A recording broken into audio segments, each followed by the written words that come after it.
Salut à tous, on se retrouve pour l'épisode 1923 du Zap Image. On commence aujourd'hui en ce samedi 27 août avec des anniversaires et tout d'abord c'est le joueur lyonnais Lucas Paqueta, il fête aujourd'hui ses 25 ans ce samedi. Donc bon anniversaire à lui, on parlera tout à l'heure de Lucas Paqueta parce qu'aujourd'hui ça pourrait être sa dernière journée en tant que joueur lyonnais, il devrait quitter le club là dans le week-end.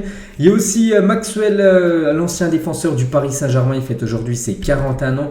Il y a aussi le joueur portugais Matheus Nunes, il fête aujourd'hui ses 24 ans. Donc il a été transféré, là c'était la semaine dernière, du Sporting à l'équipe de Wolverhampton. Le Sporting a récupéré plus de 50 millions d'euros. Donc il fête son anniversaire aujourd'hui. Et il y a aussi le légendaire Deco, il fête aujourd'hui ses 45 ans. On va parler maintenant de tout ce qui s'est passé lors de la journée d'hier. On commence tout d'abord en Ligue 1, donc c'était le match d'ouverture. Et on peut voir le résultat entre Ajaccio et l'équipe de Lille. Donc Lille voulait se rattraper par rapport à l'humiliation qu'ils ont pris dimanche dernier contre le Paris Saint-Germain avec cette défaite 7-1.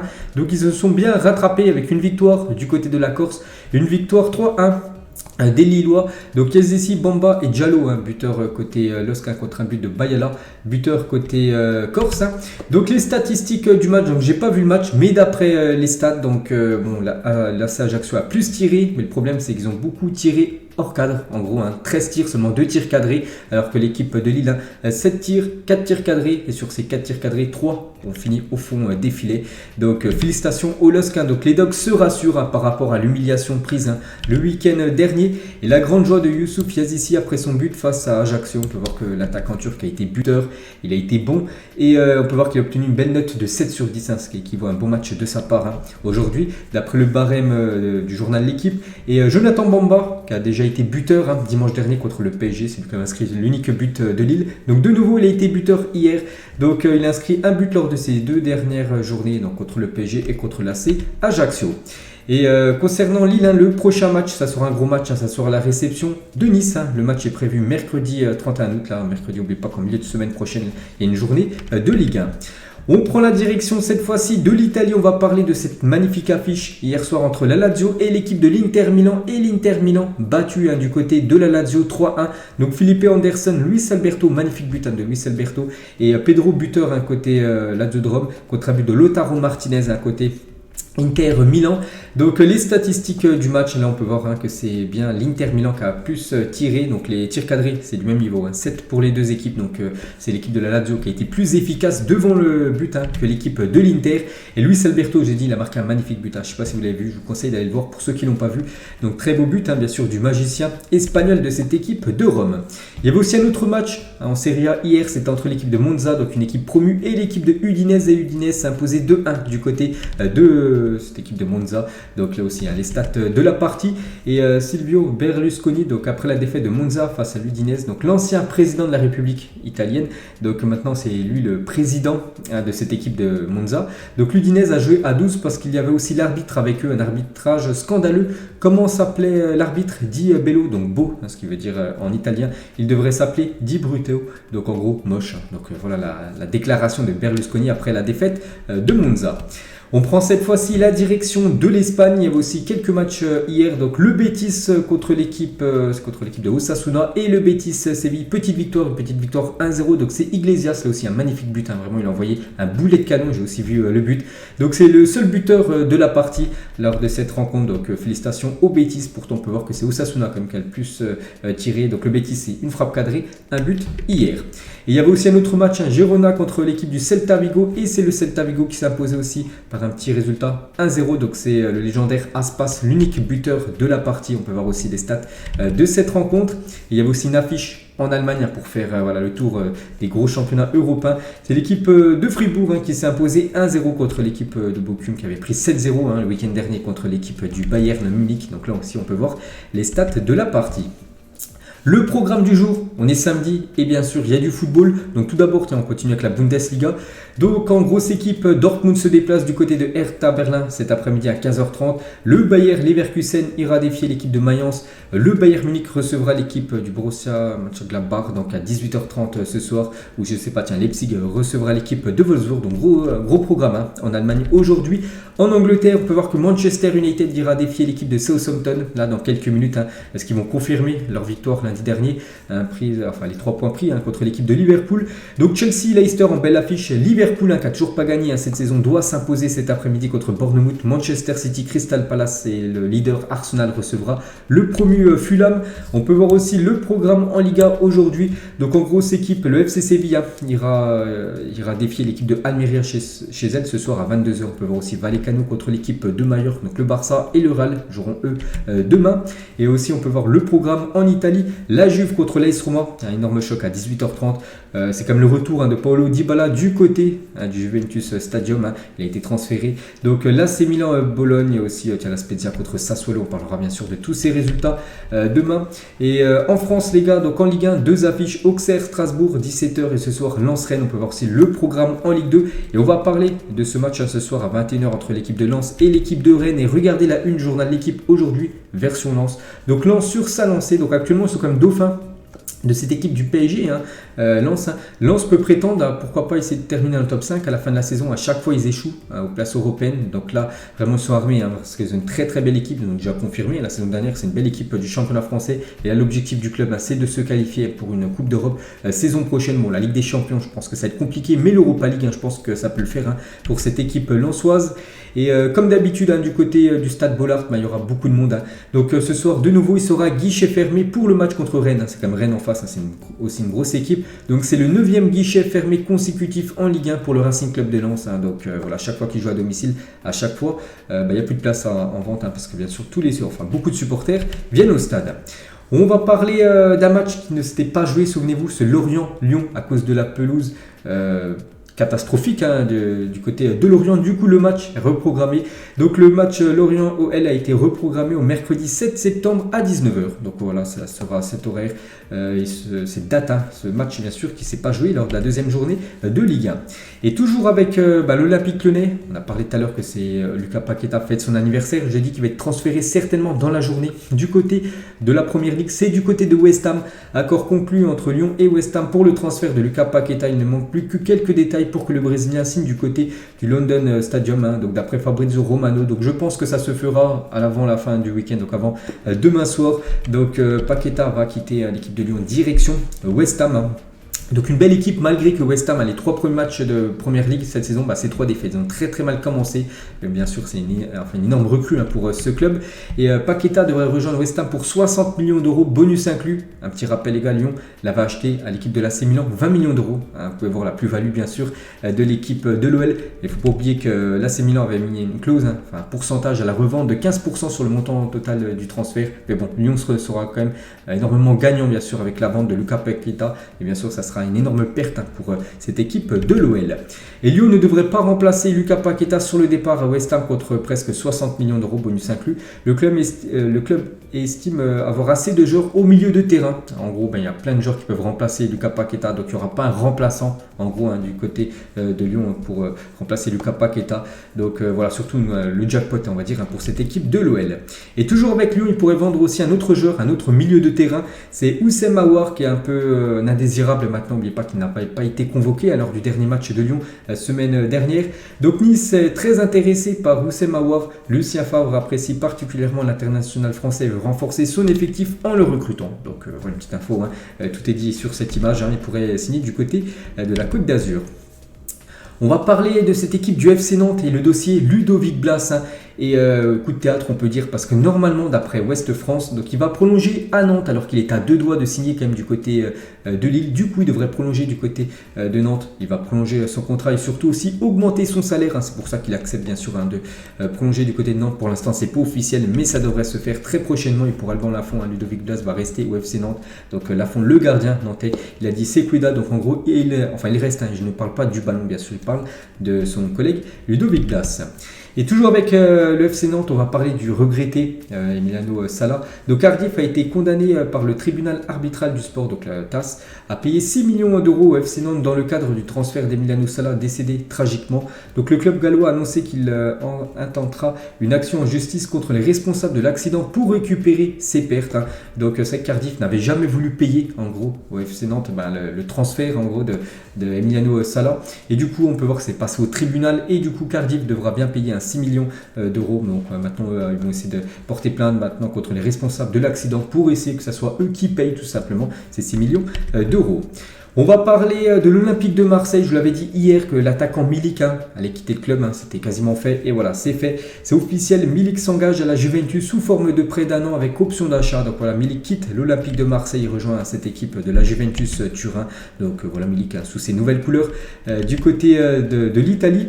Et Allegri, donc le coach de cette équipe de la Juventus, par rapport à l'arrivée de Milik, c'est une arrivée importante. C'est un joueur avec des statistiques impressionnantes à mon avis. Compte tenu de son style de jeu, il peut aussi jouer avec Vlahovic.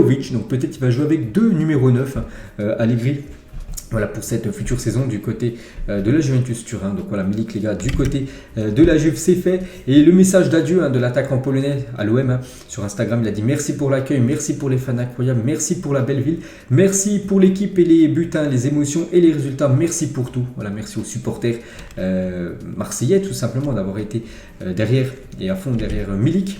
Et toujours avec l'Olympique de Marseille les gars, donc encore une énorme info, voilà, bon, c'est une rumeur bien sûr, on avait entendu la rumeur Cristiano Ronaldo, du coup Longoria a mis un stop en gros, et cette fois-ci c'est Antoine Griezmann qui penserait sérieusement rejoindre l'Olympique de Marseille, donc voilà maintenant la grosse rumeur, Griezmann pourquoi pas du côté de l'OM, n'oubliez pas que maintenant il joue plus trop du côté de l'Atlético, et je pense que pour lui qui est c'est un grand fan de l'Olympique de Marseille, je pense que ce serait très bien pour lui de venir jouer déjà en Ligue 1, venir jouer dans une équipe qui va jouer la future Champions League, d'être quasiment la star, parce que voilà, si Griezmann arrive du côté de Marseille, ce serait la star de l'équipe.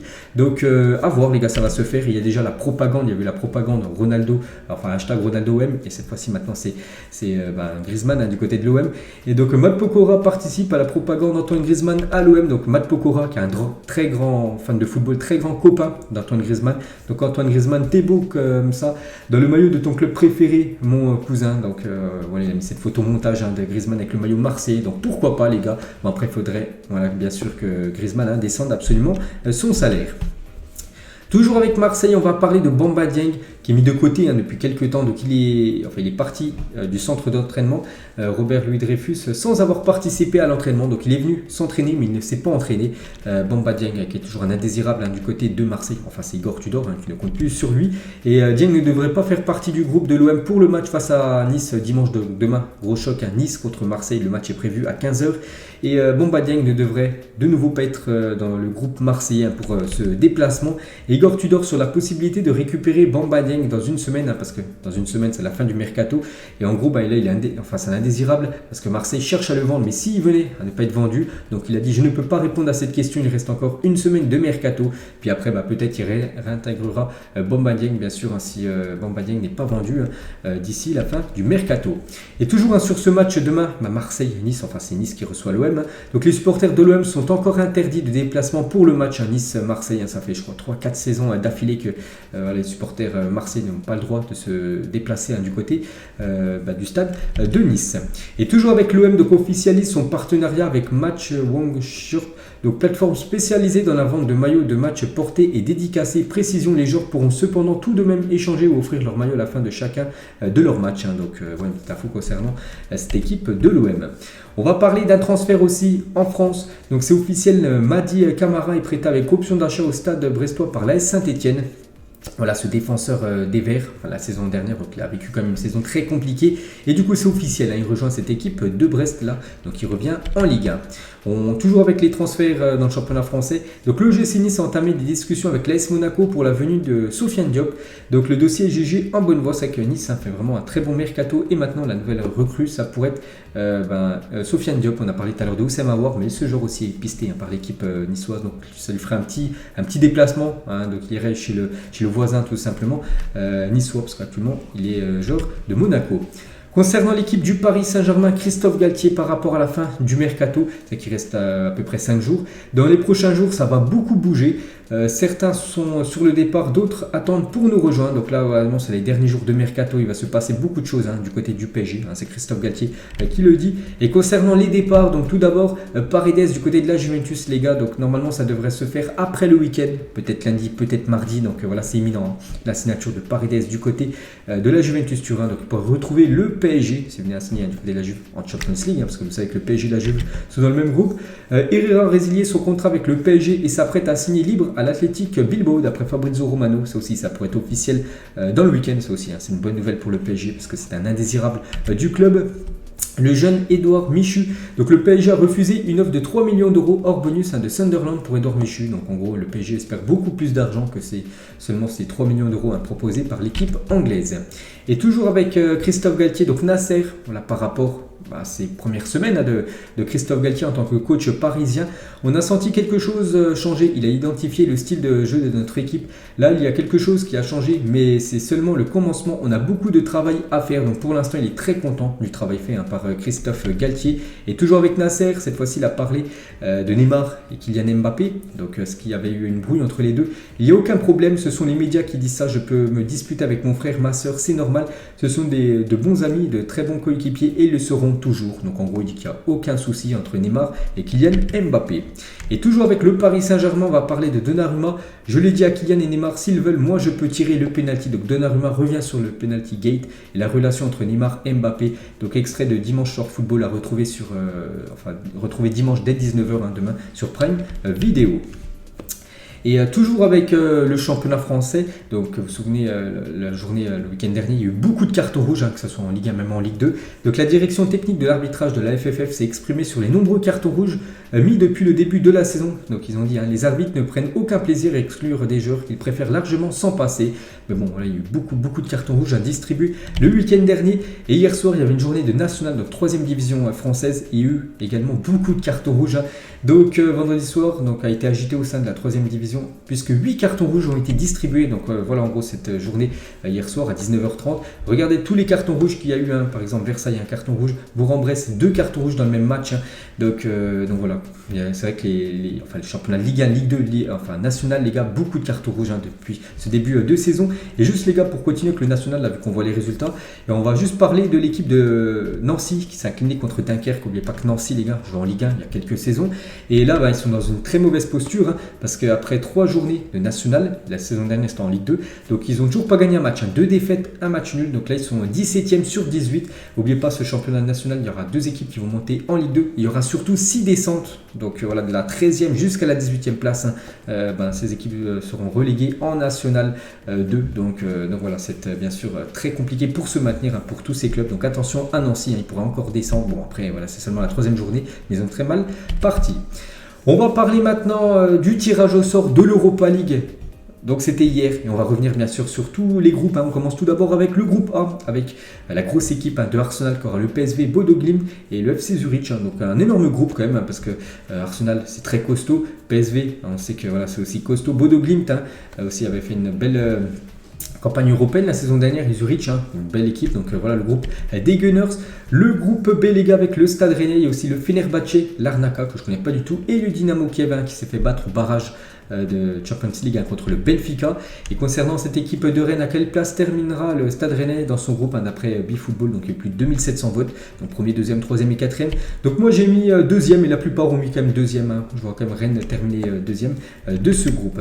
Le groupe C les gars, AS Roma, Ludogorets, Helsinki et Betis Séville. Il y a aussi un beau groupe avec 2 équipes pour moi qui vont sortir. Enfin voilà, l'AS Roma, je pense le Betis, je pense voilà, c'est des équipes qui finiront aux 2 premières places. Le groupe D les gars, donc avec un autre visuel en gros, parce que j'ai pas trouvé le visuel. Donc Braga, Malmo, Union Berlin et Saint-Gilloise. Le groupe E les gars, donc Manchester United, voilà, Ronaldo s'il reste, voilà, il jouera contre la Real Sociedad, contre le Sheriff Tiraspol et contre l'équipe de Omonia Nicosie. Donc je crois que c'est en Chypre, voilà cette équipe. Donc voilà le groupe, les équipes peut-être qu'affrontera Cristiano Ronaldo. Le groupe F, la Lazio, le Feyenoord, Midtjylland et Sturm Graz. Le groupe G, Olympiakos, Karabag, Fribourg et le FC Nantes à Nantes. Souvenez-vous, ils jouent l'Europa League parce qu'ils ont gagné la dernière Coupe de France. Et du coup, la même chose, à quelle place terminera le FC Nantes dans son groupe avec les autres équipes, plus de 3000 votes.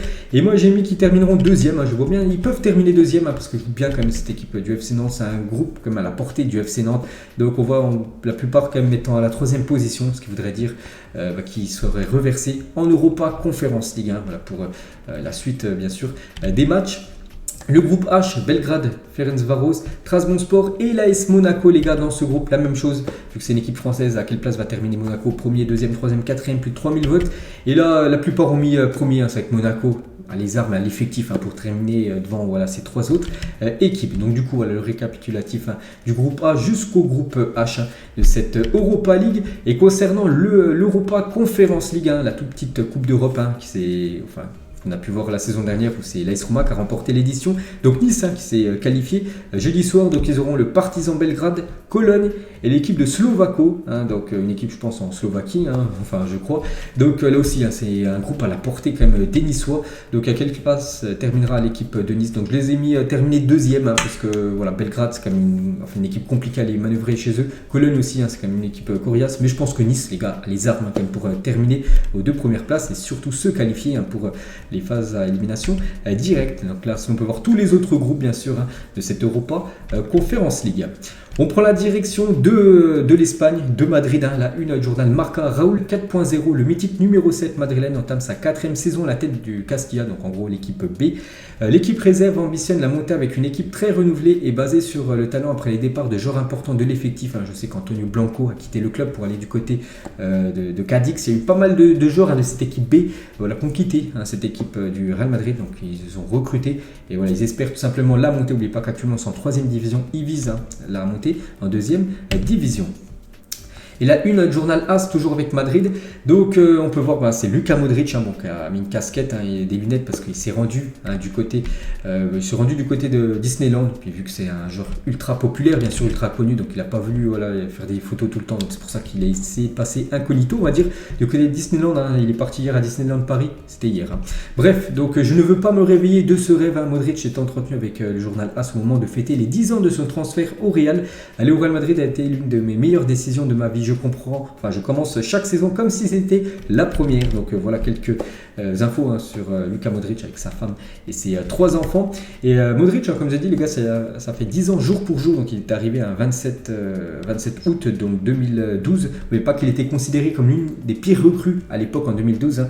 Et maintenant bien sûr c'est une légende totale, que ce soit du côté du Real ou du côté du championnat espagnol. Donc voilà quand il est arrivé, toujours la même tête bien sûr, Luka Modric, toujours les cheveux longs pour la star croate. Toujours avec le Real Madrid, donc Benzema et Ancelotti ont partagé leur trophée avec l'équipe. Vous savez qu'ils ont reçu donc Benzema le trophée The Best et Ancelotti le trophée du meilleur entraîneur. Donc ils sont revenus à l'entraînement et bien sûr ils ont présenté leur trophée à tout l'effectif du Real. Toujours avec Madrid, on va parler de Carlo Ancelotti, confirme le possible départ d'Asensio.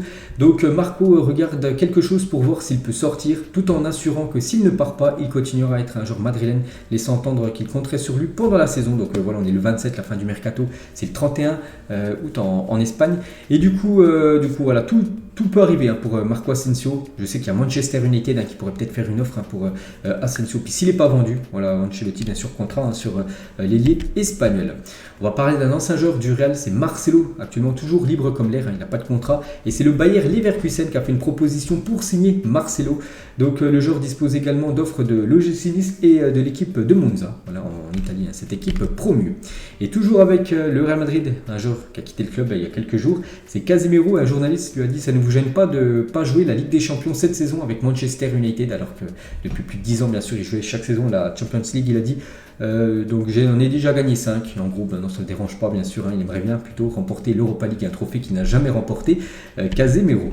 Toujours avec lui, donc dès son arrivée à Manchester, Casemiro a demandé un dossier sur tous les arbitres de Première Ligue. Il a connu seulement 3 cartons rouges dans sa carrière et veut connaître les habitudes des arbitres anglais. Donc voilà, en gros, petite info de plus sur Casemiro. Et toujours avec lui, ma femme parle anglais, j'ai une fille de 7 ans et un fils d'1 an. Il parle donc mieux l'anglais que moi. Je suis vraiment désolé pour vous et tous les fans que je ne parle pas anglais, mais je veux étudier, je veux apprendre le plus tôt possible la langue anglaise, voilà, parce qu'il ne parle pas simplement anglais, donc il va falloir qu'il commence à prendre des cours, bien sûr, vu que maintenant il joue du côté de l'Angleterre.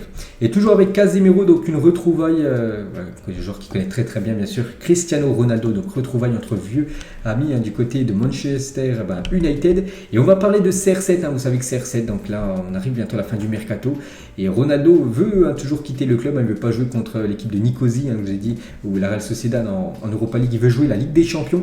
Et Ronaldo, les gars, il a peut-être enfin trouvé son club. Donc il aurait décidé que la meilleure option pour son avenir était de revenir au Sporting, donc au Portugal. Le club portugais Jorge Mendes travaille sur son arrivée, encore loin d'être bouclé, bien sûr, d'après le journal Marca. Donc voilà, peut-être le retour de CR7 dans son club formateur, l'équipe du Sporting. N'oubliez pas qu'il pourrait faire son retour du côté du Vélodrome, parce qu'il est déjà venu jouer du côté du Vélodrome. Donc on l'avait annoncé du côté de Marseille, mais il pourrait venir du côté de Marseille, mais dans l'équipe visiteuse, parce que le Sporting est dans le même groupe que l'Olympique de Marseille lors des matchs de Champions League. Et Patrice Evra par rapport à Cristiano Ronaldo, donc reste-t-il? Est-ce qu'il part? Il est toujours là, le mercato n'est pas fermé, mais je pense que connaissant personnellement CR7, s'il ne joue pas, il aimerait partir. Je pense que ça serait le mieux pour lui et pour United. N'oubliez pas que le dernier match contre l'équipe de Liverpool, lundi soir, il a joué seulement 5 minutes, donc là il va jouer dans quelques minutes. Enfin, son équipe de Manchester joue à 13h30, je ne sais pas s'il est dans le groupe, je ne connais pas encore bien sûr la compo. Donc voilà actuellement la situation de Cristiano Ronaldo. Et toujours avec Manchester United, donc le légendaire Wayne Rooney, il a dit: je me souviens d'une fois en arrivant à l'entraînement le lendemain d'une défaite, j'étais encore très énervé de la défaite de la veille. Je suis entré dans le vestiaire avec Michael Carrick et nous avons trouvé Jess Lingard et Paul Pogba en train de danser avec de la musique. C'est incroyable, ils n'en avaient rien à faire. Que la veille, bien sûr, Manchester United s'était incliné. Et toujours avec Manchester et toujours avec le match là dans quelques minutes. Donc tout juste revenu de blessure, Anthony Martial s'est blessé au tendon d'Achille, sera indisponible ce week-end, annonce Erik ten Hag. Donc il est forfait là pour le match de Manchester à 13h30. On va parler cette fois-ci du FC Barcelone, de la Une Journal Sport et Jules Koundé, ok. Et la Une Journal Mundo Deportivo, toujours avec Koundé pour fin, donc en grand, enfin, voilà, Jules Koundé, enfin, il est inscrit. Donc Jules Koundé a été inscrit par le Barça en Liga et est disponible pour affronter Valladolid dimanche. Donc le match, c'est coup d'envoi à 19h30, demain le Barça, le Real Madrid, c'est à 22h demain. Et du coup, il serait inscrit, donc j'ai pas vu encore l'info officielle, mais d'après les dernières infos qui circulent du côté de l'Espagne, il sera inscrit pour le match demain. Donc enfin, on peut voir, on verra Jules Koundé jouer un match officiel avec son club.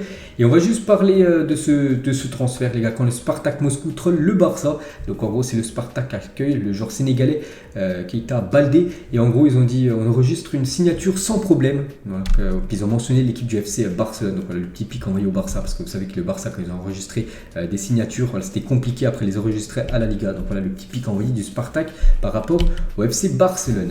Et toujours avec le Barça, avec l'Inter et aussi le Bayern, 3 équipes dans le même groupe, le groupe C de cette future Ligue des Champions. Une petite info, donc le groupe C est constitué de l'Inter, du Barça et du Bayern. Et le premier groupe dans l'histoire de la Champions League à avoir 3 clubs ayant remporté au moins 3 Ligues des Champions. Ces 3 clubs sont également les seuls dans leur pays respectif ayant réalisé le triplé, donc championnat, Coupe nationale et Champions League. Donc voilà une petite info concernant ce groupe C, quand même le groupe de la mort. Et toujours avec tous ces matchs, les gars, qui vont s'additionner pour pas mal de clubs. Donc avec le changement de calendrier pour pouvoir jouer la Coupe du Monde, les clubs de Liga et de Première Ligue disputeront au minimum 9 matchs en octobre. Je ne sais pas si vous vous rendez compte, c'est énorme. Donc 3 matchs de Ligue des Champions et 6 matchs de championnat pour les clubs de Liga et Première Ligue. Donc ça sera bien sûr un match tous les 3 jours. On va parler d'un transfert, je vous l'avais dit hier que ça allait peut-être se faire, c'est incroyable. Et du coup, ça s'est fait. Des fois, il y a des transferts, ça se fait en l'espace de quelques heures, alors que des fois, ça prend plusieurs mois. Donc, officiel, Alexander Isak quitte la Real Sociedad et s'engage avec Newcastle. Montant de transfert, 70 millions d'euros, ce que je vous avais annoncé hier, donc bonus inclus. Donc voilà, les gars, Isak, un joueur suédois qui jackpot déjà pour l'équipe de la Real Sociedad de récupérer autant d'argent. Je ne sais pas combien il avait acheté, mais je ne pense pas qu'ils avaient déboursé plus de 70 millions d'euros. C'était peut-être un transfert à 10 millions. À l'époque, donc 70 millions d'euros que récupère cette équipe espagnole. Donc voilà, Alexander Isak, un nouveau joueur de Première Ligue. On va parler de Arsenal, les gars, parce que les Gunners dévoilent leur nouveau maillot d'entraînement. Donc voilà, en gros, le maillot, le polo, que je trouve très très beau, bien sûr, pour cette équipe de Arsenal. On va parler d'Anthony. L'Ajax a refusé une offre de 89 millions d'euros de Manchester United pour Anthony. Ce sera encore peut-être certainement un gros transfert avant la fin de ce mercato. Et Anthony l'a dit, j'ai été clair, je veux quitter le club. Aujourd'hui, lors d'une réunion avec le club, j'ai exprimé mon ancien intérêt à quitter le club. Seulement cette fois avec une offre considérable sur la table, 89 millions d'euros que propose Manchester United. Donc d'autres offres sont déjà arrivées. L'Ajax a toujours refusé de vendre l'ailier brésilien. Donc il a dit à l'Ajax m'a sorti avec l'argument qu'ils n'ont que 5 jours pour me remplacer. C'est pour ça en gros qu'ils ne veulent pas lâcher tout simplement Anthony. On avait entendu la rumeur peut-être Hakim Ziyech qui pourrait revenir du côté de l'Ajax pour remplacer potentiellement Anthony. Donc voilà ce qu'il a dit. Il est un peu mécontent par rapport à ce que fait l'Ajax. Il part quasiment clash avec ce club parce que lui veut rejoindre Manchester United. Il a dit: je ne demande pas à l'Ajax de me vendre, je demande à l'Ajax de me vendre avec l'offre la plus élevée jamais faite pour un joueur du championnat néerlandais. J'insiste sur ce thème depuis février afin que le club puisse reconstruire l'équipe en toute sérénité. Donc voilà, il aimerait tout simplement être le transfert le plus cher de l'histoire d'un joueur qui quitte le championnat néerlandais.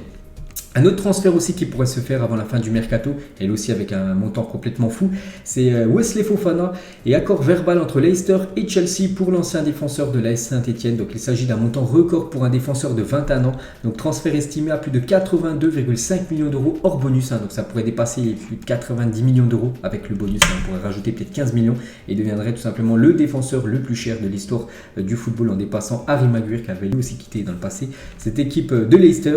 Donc ça pourrait se faire là très prochainement, enfin avant la fin du mercato.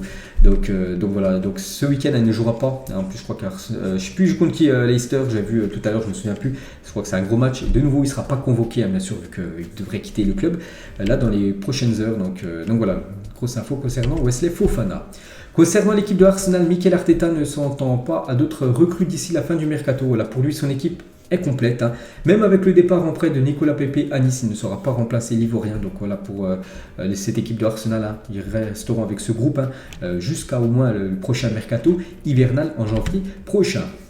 On va parler d'un transfert. Christian Tello, 31 ans, rejoint librement le Los Angeles FC. L'ancien Barcelonais évoluait précédemment au Betis Séville. Donc on les quitte l'Europe direction les États-Unis. Christian Tello, ancien joueur du FC Barcelone.